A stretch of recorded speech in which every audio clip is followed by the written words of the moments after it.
Well, hello again. This is Kyle Gorman, and I've had a question come up 3 times in the last couple of weeks. So I thought it was time to go ahead and put some information out there about this to help you out.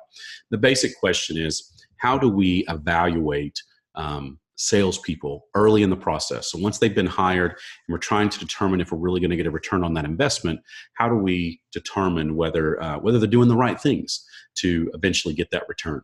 And so here's how we kind of look at this is I really see that sales and marketing kind of comes down to 2 primary things. It's the right message to the right people.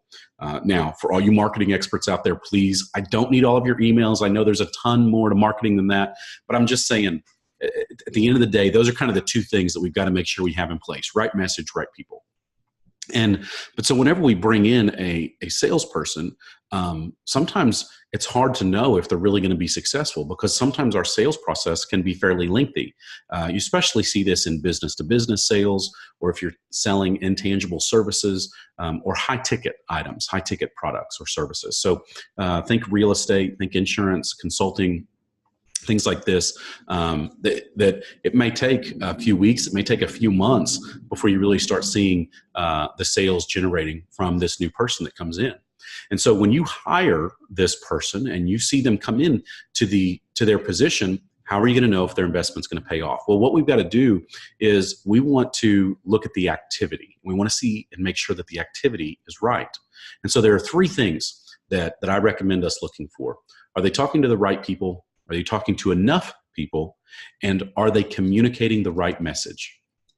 So first, are they talking to the right people? We want to make sure that we are, that the salesperson is talking to the people that are really in our target market, that would have an interest or a need for the product or service that we're trying to sell. Seems pretty simple, right?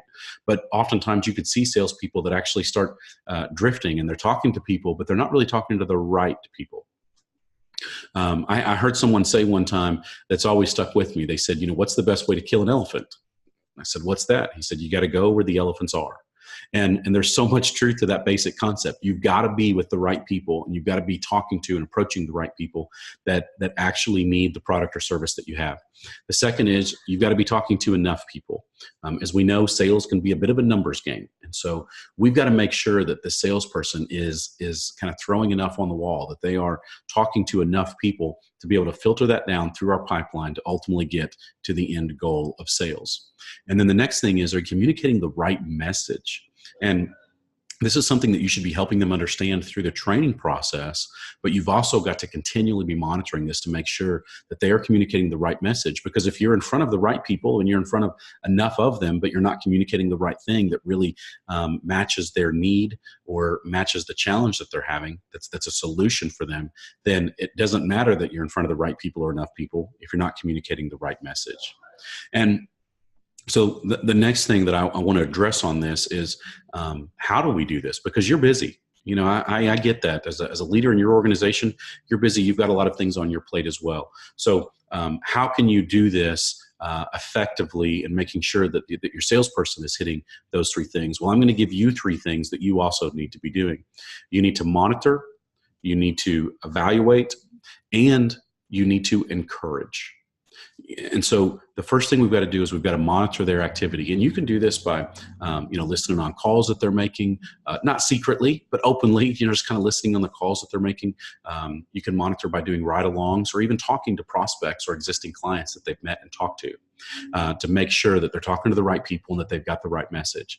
Then the second thing you have to do is evaluate it. So don't just simply listen for it, but evaluate, is this the right thing? Are there tweaks that we need to make? What do we need to do to make adjustments and maybe correct the message or correct the audience? And so we're going to monitor, we're going to evaluate. And then the third one is a big one, and it's the one that we oftentimes forget, and that is encouraging. Because the salesperson can easily get discouraged because it's taking a while to really see that activity. And even within the same organization, it may take one salesperson 3 weeks to generate activity. And then it may take another one 3 months to generate activity. And so we've got to really encourage, because if what they're doing isn't paying off yet, it's easy for them to get frustrated. It's easy for them to get worried. It's easy for them to get discouraged. And your prospects can sense that, and you don't want that. You need your salespeople to be confident. You want them to be confident in who they are and what they're presenting and what you have to offer them. So you need to be encouraging them routinely. And if you do these three things and you are looking for those three things that we've already talked about here, then eventually your investment into this new salesperson will pay off. Thank you so much for taking a look at today's video.